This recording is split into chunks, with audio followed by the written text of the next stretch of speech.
Eh ben, mes aïeux, sacré combat, hein. Sacré début de combat. Elle est jolie la photo de fin là. Elle est jolie la photo de fin. Bon, du coup, on va faire ensemble vite fait la review là.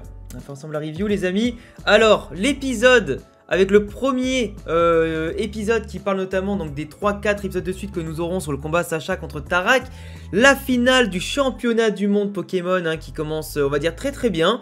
Déjà le début d'épisode qui te met dans l'ambiance, le fait que t'as Go qui part pour son projet Mew, que t'as comment ça s'appelle, t'as Aurore et Chloé du coup qui viennent encourager Sacha, que t'as tout le monde de part et d'autre dans le monde qui suivent attentivement le combat entre Tarak et Sacha. Ça montre déjà la tension qui monte, t'as le public qui est présent, t'as l'ambiance aussi qui va se mettre, mais en factice.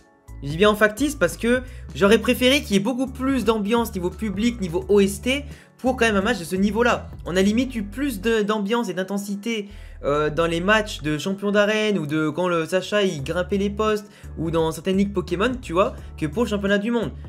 T'as l'impression que le public, en fond, ils sont un peu impressionnés par l'enjeu. Tu vois ce que je veux dire ou pas? Genre, ils veulent savoir qui sera le champion du monde et ils sont impressionnés par l'enjeu.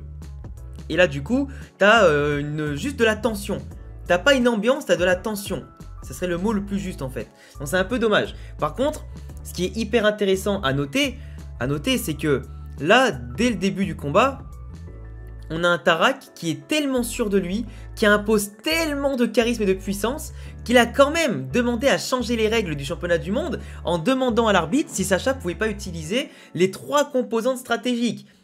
Crystal Z, Méga Évolution et Dynamax Gigamax. Ce qui propose pour Sacha un Gigamax Ectoplasma, l'attaque Z avec Pikachu, ou pourquoi pas un autre Pokémon, mais ce sera sûrement Pikachu pour finir, et surtout la Méga Évolution de Lucario. Donc là, on a quand même un déséquilibre qui se fait sur le papier, mais imaginons Sacha perd avec tout ça comme avantage contre Tarak. D'un côté, c'est un peu la honte, mais de l'autre côté, ça prouverait que Tarak, c'est pas le champion du monde pour rien. Et qu'il a pas 6-2 tous ses adversaires, ou 3-1 à l'un pour rien du tout, tu vois.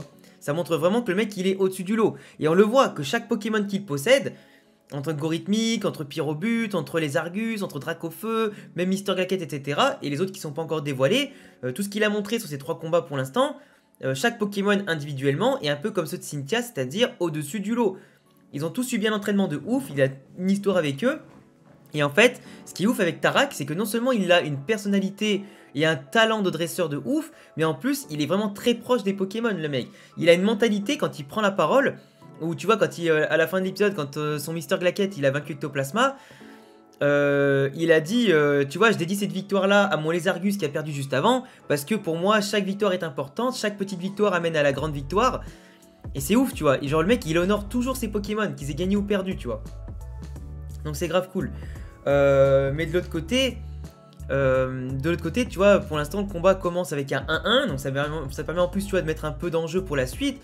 Mais en plus, Sacha qui ouvre le score, entre guillemets, hein, en battant, grâce à Ectoplasma Gigamax, le Lézargus de Tarak, qui en plus commençait à faire pas mal de dégâts, qui était assez vivace dans les enchaînements, qui avait en plus des techniques assez stylées, avec son petit doigt comme ça, là, pour viser entre les 2 yeux d'Ectoplasma, ou qui lui a même touché la glotte avec une grosse technique. D'ailleurs, Ectoplasma qui se faisait un peu balaye au début, hein, quand Tarak il a repris justement la technique de Sacha en termes de défense, là où il tourne sur lui-même à l'époque avec Pikachu, avec sa foudre, là il a fait la même chose avec les Argus mais avec Aqua Jet pour créer des gros trucs, tu vois, des gros tourbillons d'eau qui empêchaient Ectoplasma de ressurgir du sol où il s'était faufilé pour esquiver les attaques. Et au final, bon, il était un peu con parce qu'il avait juste à se léviter un peu plus et un peu rapidement pour éviter l'eau. Donc au final il sautait toutes les 5 secondes comme un con, tu vois, comme dans Fall Guys, donc ça me faisait quand même un peu rire. Mais après quand il a commencé à prendre en main tout ça, que Sacha il a commencé à contre-attaquer, à utiliser Feu Follet pour créer de la fumée, rappeler Ectoplasma, lancer le Gigamax dès le début et prendre l'avantage.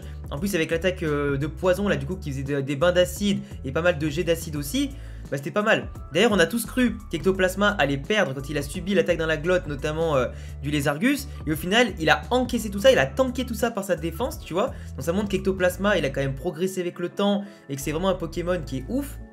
Et après derrière, contre toute attente, il nous balance un jet d'attaque acide dans la tête, dans l'arrière du crâne de Lézargus, donc qui le bat sur le coup, donc c'est pas mal. Après il a perdu contre Mister Glaquette, qui était justement un peu plus malin, parce qu'il a réussi à geler Ectoplasma, du coup on peut dire que la chance était du côté de Tarak. Après il lui fait, je crois c'était puissance cachée ou un truc comme ça, je sais plus c'était quoi l'attaque exactement, mais après il a réussi à lui faire un gros coup en tout cas. qui l'a mis KO d'entrée, vu qu'il avait déjà subi des dégâts en plus de ça, il allait pas tanker éternellement le ectoplasma, mais le score est vite revenu à égalité. Surtout qu'en plus, dès le début, tu avais Pikachu contre Pyrobut. Pyrobut qui a le talent, voilà, il a utilisé champ psychique. Merci les gars, dans le chat. Champ psychique, et après, il a utilisé une autre technique pour le battre derrière. Mais en tout cas, il contrôlait le terrain comme il faut, quoi. Mister Glaquette, qui de base, en plus, n'est pas le Pokémon le plus charismatique, le plus utile stratégiquement, il me semble. Pour le coup, il a pris l'avantage, et du moins, Tarak l'utilise parfaitement, tu vois. On sait bien. Donc en plus, au début, tu avais Pikachu contre Pyrobut. Donc Pikachu, moi je pense qu'il sera vraiment le dernier Pokémon de Sacha. Pour faire la symbolique du premier combat du début de l'animé entre Tarak et Pikachu finalement. Enfin Dracofeu et Pikachu. Donc pourquoi pas. Sauf que là, Pikachu sera pas en Gigamax comme au début de l'animé, mais il aura le Crystal Z. Donc d'un côté, ça montrera le grand champion de Galar et la composante de Galar, du coup le Gigamax, et les champions du monde, contre Sacha qui est le champion en titre d'Alola et du coup qui a la composante Crystal Z. Donc d'un côté c'est une belle façon de rendre hommage à son titre à Alola et pour apporter non seulement de l'exposition à lui-même, mais aussi à la région auquel il est en tout cas à mettre pour l'instant. Donc ça c'est une belle symbolique. Mais du coup, Pyrobut qui possède la capacité, enfin le talent caché, pardon, libéraux, qui apparemment comme Protéin ou quand tu utilises une attaque, le type du Pokémon change. Du coup, il a utilisé Sable Ardent pour attaquer Pikachu avec une classe incroyable. J'adore Pyrobut, c'est mon Pokémon préféré pour ceux qui ne savent pas, avec Lucario notamment. Mais du coup, et Brazigali, ces trois-là, c'est vraiment mes préférés qui pourraient tous faire du football, en tout cas avec leur technique et tout. Mais globalement, ouais, Pikachu, il a pas eu le choix de partir observer le combat parce qu'au finalement, avec son attaque électrique, il pouvait plus toucher Pyrobut. Et Pyrobut qui avait envie d'en découdre. Mais pour l'instant, le combat, en termes d'animation, il est pas ouf. Il est pas ouf en termes d'animation, c'est pas assez fluide. Niveau scénario, ça manque encore d'enchaînement, etc. Même si pour le coup, la victoire de Ectoplasma m'a beaucoup surprise, m'a beaucoup surpris. Mais après, voilà, bah, pour l'instant les OST sont pas encore au niveau, sauf à quelques moments, comme d'habitude avec le Gigamax, tout ça.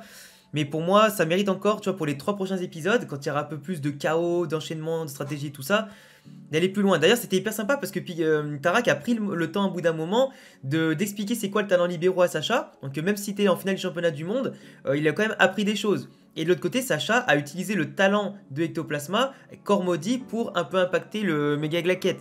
Enfin, le Monsieur Glaquette, pardon. Et donc du coup, tu avais vraiment cette composante qui était intéressante. Oui, clairement, comme vous dit dans le chat, ça vaut pas la Ligue de Kalos. Niveau intensité, animation, ça c'est sûr.